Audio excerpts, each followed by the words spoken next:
Hi everybody, it's Ellen Jaffe Jones, and I have this handy dandy new microphone, so it gives me a little space and a little leash to wander around the cabin to bring you some real estate news you can use, and there's always stories popping up. So here's one.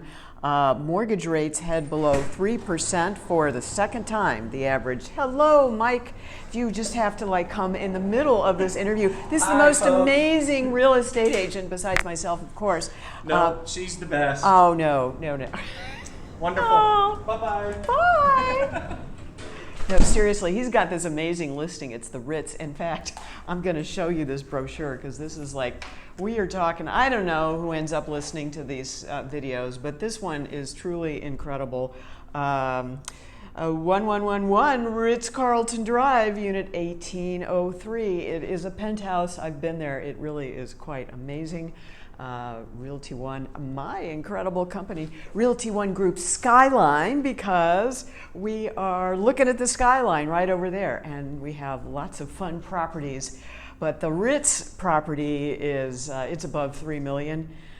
So if that's in your budget, call me.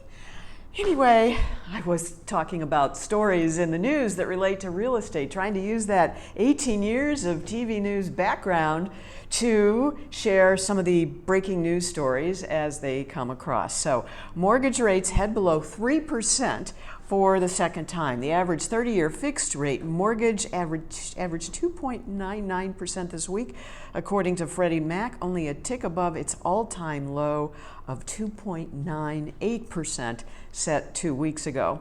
So that is pretty amazing. I am working with a number of buyers who no problem can afford cash for their $1 million condo on the Gulf of Mexico right over here. But because the rates are so low, it's like they want to have their money in the stock market or someplace else where they can make a whole lot more than 3%. So that's kind of the theory there. And then the other story is the return of McMansions. They are the pandemic buyers' needs. They answer their needs according to this story, which is in these come from FloridaRealtors.org. Locked-in city buyers want more space in their new homes, so large McMansions are appealing, and to city dwellers, the small lot isn't much of a deterrent. So this comes out of New York as the pandemic compels people to spend more time indoors. Experts say home buyers are increasingly searching for larger spaces, with so-called McMansions back in fashion.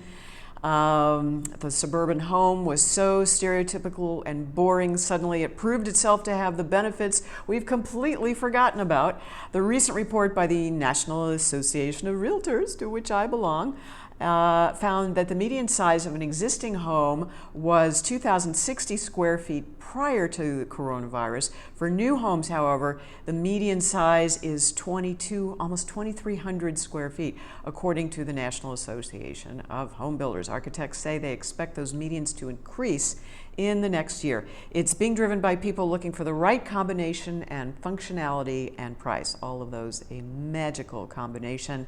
We're going to see another bump in multi-generational living, says the executive director of Generations United. By combining resources, they can afford a bigger house and a more comfortable lifestyle. And that totally warms my heart, because if you know anything about my work, I focus on the blue zones, which John Robbins, son of Baskin Ann, wrote about many years ago in one of my favorite all-time books called Healthy at 100. And what the blue zones and what he wrote about, what they all have in common, besides usually living at 10,000 feet, which Florida will never be, but they have access to organic food, they're exercising and walking everywhere because generally there aren't cars, but also they have multi-generational living, which is so cool. You know, my parents' generation did that, and then I remember especially my father saying, "Oh, I don't want to be a burden on you." So, you know, you had these mother-in-law wings, and then, you know, mother-in-laws were just completely out of the picture.